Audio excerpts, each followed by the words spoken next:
was going to address, the generalization that you guys are making about survival and how to adapt. For those are things we looked at. So we're like, hello, Nicole, this is Kaiser, Peter, Callie.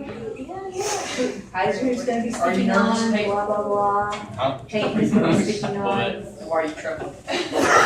Now, you guys will be so kind as to remember this is their presentation and that you have to do this yourselves as well. So we want to give them our full attention and all kinds of consideration. We're all set? Okay, begin. Hello, I'm Nicole. This is Kaiser, Peyton, and Callie. Callie is working on From Deep Survival. That's the essay that she did. Essay, no. That was the story. Peyton was doing in the end and the beginning, and Kaiser was doing Is Survival Selfish? And our topic is about survival. So Kaiser, and is survival selfish? Do you think that survival is selfish?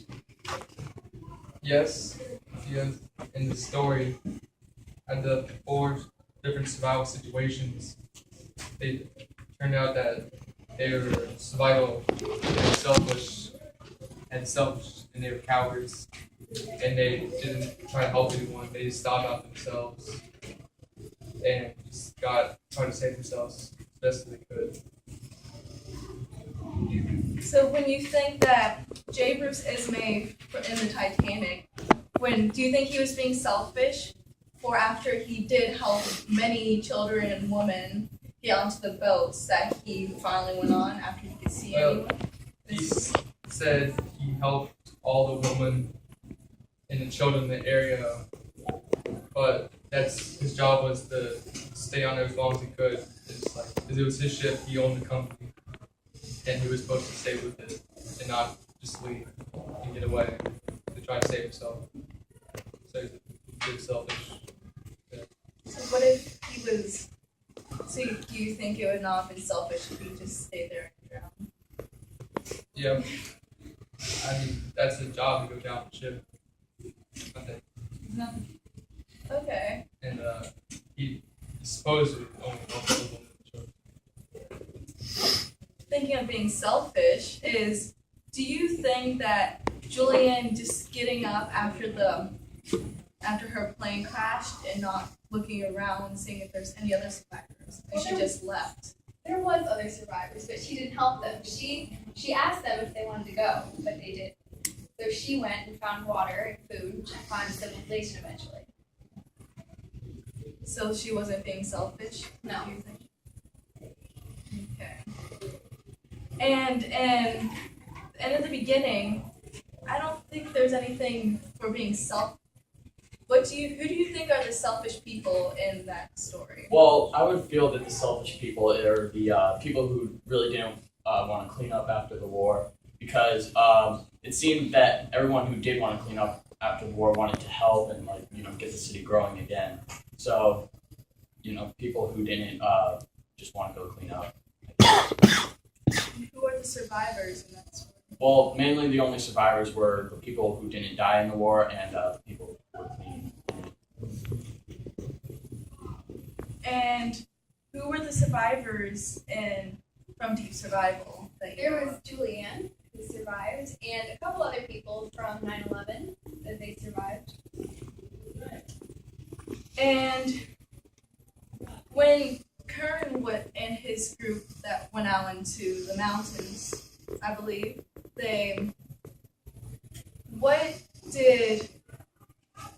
how did Kern feel before he left and when he came back? Because they almost did not survive that. Before he left, he wasn't very confident. He was kind of nervous about what was to be ahead. And during it, when he pushed them too hard and all of them almost died, well, when he got back, he was still kind of unsure of the mission, and next time that he did, he would definitely change his strategy. And when he brought the was it the author, I believe, and his friend into the forest. And what did he keep saying to them? He told them to have a positive mental attitude, and that would be the difference between life and death. And do you think that anyone in Is Survival Selfish, did any of them have a positive mental attitude? The Wade Wallace and his friend, they were in Grand Central Station. And the steam pipe exploded, and a lot of people were screaming and crying, staying there, trying to film it. And him and his friend they held it together, and they kept it. And I guess they just kept it positive about it and just walked away.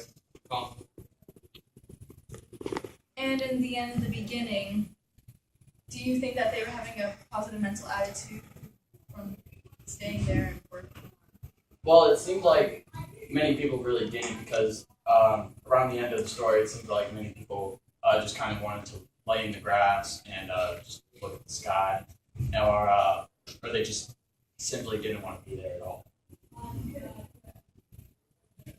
And in your opinion, what part of cleaning after a war is the most difficult? Well, like, it would seem that, like, just taking the time to actually go and just clean up blood off the streets, or, like it said in the quote, having a corpse-filled wagon, drive across the street, that seems like it'd be a really rough thing to do. And Callie, in the quote, plan the flight and fly the plan, but don't fall in love with the plan, what does that mean to you? To me, it means choose a plan that you like, but be able to change your plan. Don't fall in love with your one plan you have. Make sure you're flexible and can change it.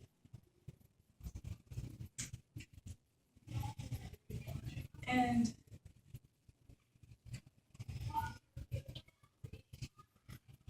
what do you think was Julian's survival instinct? Well, she knew she had to find water, and she knew she had to find civilization after she was hurt. So when she found the river, she followed it and found civilization and survived. And in the end of the beginning, how must the survivors react to their habitat after the war? Well, like, after the war, you would think they'd probably be traumatized by things they might have seen, considering that the setting was pretty horrific. So, that might be something to think about. Who were the survivors in Is Survival Selfish? Anything? Oh. They were. One of the stories where the airline crashed on landing. Very few people got out. A woman, she was unnamed, but she brought out over the people, saved herself. And Wayne Wallace and his friend were in such a dangerous situation in Grand Central Station. And J. Bruce Ismay, who fled from the Titanic, and then Gates and Simpson, who they were hanging off a cliff, and he got the rope to try to save himself, but Simpson survived. He was very badly injured. They both survived that. Do you think that the woman's her instinct was? Do you think that was selfish? Well, she was on a plane. It was fire and smoking, and probably the only thing she could think about is just trying to get out of there, so she can breathe fresh air. But she could have tried to save a couple other people, but she didn't. Do you guys think that would be selfish of her to do that? Well, not really, because if the plane is on fire and it's smoking, she probably couldn't see anything, so she had no idea what was going on, so she just wanted to get out of the plane, and luckily she did. In her case, yes, it was kind of selfish. But in my story from Being Survival, when Julianne left all of the people, they didn't want to go anywhere. They just wanted to wait for rescue, and she wanted to get out. like the person in Survival Selfish, she wanted to get out and she wanted to save herself. So basically, you guys are saying instincts take over. You don't know what would happen. You don't know what anyone would do.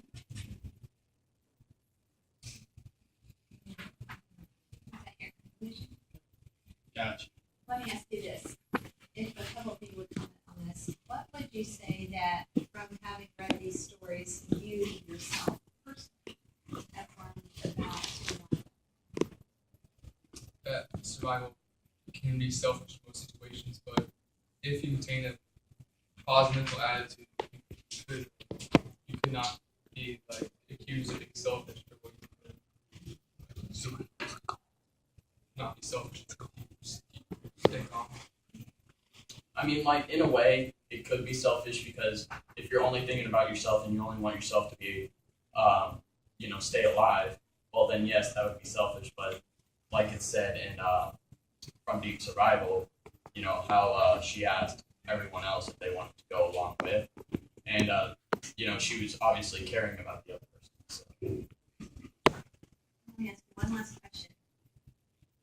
What would you say is your thematic quote? What do you think is the most important quote from your story on your topic? I always go about fighting the fight, fighting something. Yeah. There was one quote in the end of the beginning that I really liked, and it was the quote was, "All the cameras have left for another war," and that one was just like spot on. It was like it's just they don't care. They don't want to see the improvement of the city again. They just want to see all the action that's taking place in another country or anywhere else.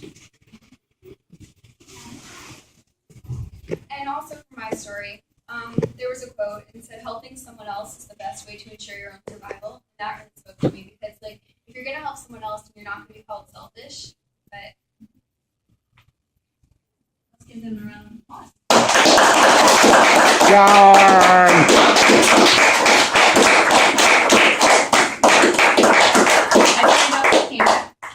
Now, kudos to you all for going first. That's a hard thing to do. But now with the camera off, let me just ask you all if you could share with the class, if you were to do this over again, right? If you were to do this over again, what would be something that you felt even during the course of the presentation that you would have liked to have done differently? Like to interrupt when someone's talking and like support or Give your own defend them opinion. or something, like say more information. like add on to what they're Give your own Add on opinion. what you're saying to act wild. Well, Peyton. I mean, like, I don't know. I think I probably need a little more information for my story. But since it was only a poem, it was really short, so I don't think I could really get anything out of it. I could probably only get what I got here. That's what I got. What is something that you guys felt that you did well? That you thought as you were doing it, that this is going really well for us? Let's let them talk. Oh, Yeah. they're talking Yeah, about they're evaluating themselves. And again, I'm just looking at what you guys did here, but I'm interested to know, and I'm sure your classmates would like to hear, to Mhm. give them some help. going Extremely. forward. What's something you thought you did well? I think I did well with trying to connect all the stories and poems together with trying to get them to see how survival and all of them connected and how they were kind of different. You had to think a lot on your feet there, Nicole. So, as Michael said, I thought that was well done. What about the rest of you? Think about information. I You just could have had more information on all the stories. No. like I don't know. I feel like we did kind of keep the same like talk for a decent amount of time. I think we were very polite to each other. Well, Good point. Michaela? Paid. Wink for the camera. I know we can't really help it. Ty, Right. wink for the camera. Do it. Do it. Give it to All Miller. No, but I Peyton. Peyton. I said Peyton. alternate one voice at a time, guys, not talking on top of each other. It is very difficult, but yeah, there's definitely some nervousness going on. But hey, you know, this is your first time in your first up, so that's okay. I mean, that's to be expected. Ooh, they were like, well, Yeah, I saw a lot of good planning in that. Peyton. you can tell.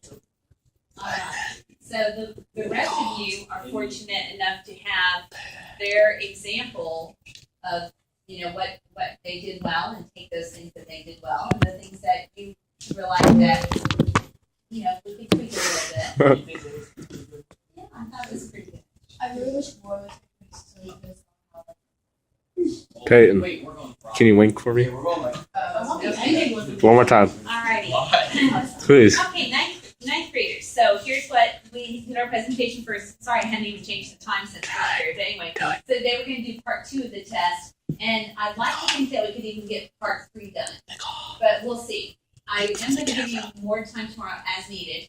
But I would like it if everybody would go ahead and clear up your desktops. We're going to get the test materials distributed. Wink for the camera. And, Wink. She's welcome to sit there if she wants to come back. Wink. I missed it. Come on. No. Callie and Paige forever. What?